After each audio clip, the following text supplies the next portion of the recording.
I'm the guy who, on at least 2 separate occasions, has said if you want the opportunity to work at a lucrative business or be sponsored by some company, make sure you're dressing to impress and you're representing yourself the best way possible. Because if you don't, you run into the likelihood of not getting hired, being fired, or losing out on opportunities because the way you present yourself is not what a company wants to be a part of. I know, what a shocker. And you could call me a white supremacist. You could say it's rooted in all sorts of bigotry because a company doesn't want to be associated with someone who doesn't know how to dress, who doesn't know how to impress, who doesn't know how to carry themselves, and who will be an active embarrassment to the brand and the company. It's been generally agreed upon by the Black community for decades that the N-word isn't derogatory, it's a term of endearment. And that brings us to the photo.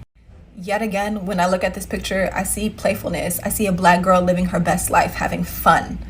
There's nothing inappropriate about it to me, especially not in the world we live in today. For centuries, Black women's bodies have been scrutinized, they've been picked apart, they've been deemed unworthy, they've been deemed inappropriate, and this is yet again an extension of that rhetoric. It's the hypersexualization of the Black female body which has led to this very conversation. The only way someone else could deem this as inappropriate is if they projected their sexual desires onto me, or if they projected their underlying judgments onto me, which is what we call prejudice. Now, typically I would brush that off and say that's a you problem, but it becomes a me problem because it threatens my livelihood, just the same way these systems of oppression have threatened the livelihood of Black women for centuries. When we look at dress codes and this idea of what is professional, we have to look at kind of who's making those rules and where they're coming from. And a lot of those rules come from Eurocentric white areas. So what's the point of a dress code? The point of the dress code is conformity and to put forth a specific image. But what is that image and where does that image come from? And if we take it all the way back, typically this image of professional and dress codes all originates back to Britain and the United Kingdom and colonization.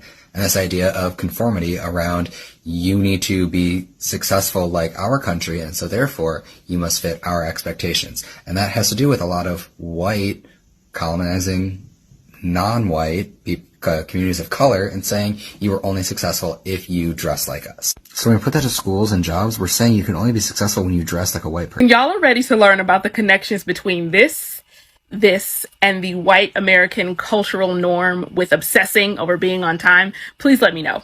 Please. Oh my God, shut the fuck up! You can say all those things, and my response to you is simple. Are you gonna start your own business so you don't have to worry about that? Or are you gonna get your shit together so that you can actually make some money? And with all that being said, ladies and gentlemen, we are going to play a game. The game is called Would You Hire? It's very simple, and all the cool kids are playing it. I'm gonna read you something, and then I'm going to show you something. And all I ask of you is to answer a very simple question. Would you hire? We got all that? Good. I have 800 tattoos and can't get a job, not even cleaning toilets. A woman with 800 tattoos says she's struggling to find gainful employment because bosses cast judgment on her inked up appearance. Melissa Sloan, who's 46, who hails from Wales, that's a great rhyme, in the United Kingdom, previously had a job cleaning toilets, but says she hasn't been able to find a similar gig because of the art that adorns her face and body.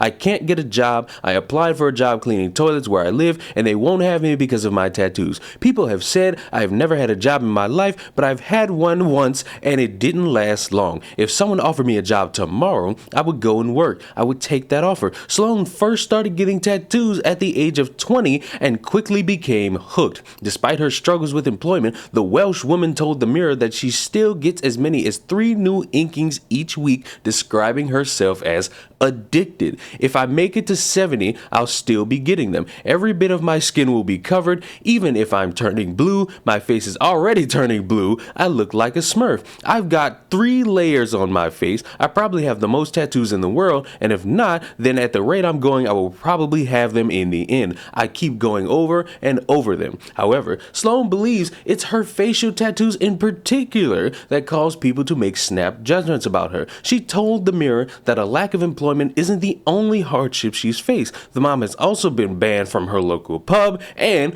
more importantly, from her children's school because of her ink. And in response to not having a job, being banned from pubs, being restricted from going to your child's school, she responds with, "I'd like to be a record holder. It's just something different. I'm trying to get in the Guinness Book of Records." Now, ladies and gentlemen, I've read you all that. I've given you the information you could possibly need, except for one thing, an image that would let you know that it's important to distinct how you should look at a person based on how many tattoos they have on their body. And so, with all that being said, this is the woman in particular, and the question is simple. Would you hire this person? I'll spoil it for you. No, you wouldn't. I understand people love themselves to the point they want to do things to their body in a healthy way. I understand you wanting to be your true self. I understand wanting to wake up and just being you. But let's be honest with each other. The business world ain't really with all that. The business world wants you dressed in a uniform, dressed in a suit, dressed in a certain way that has, what's the word?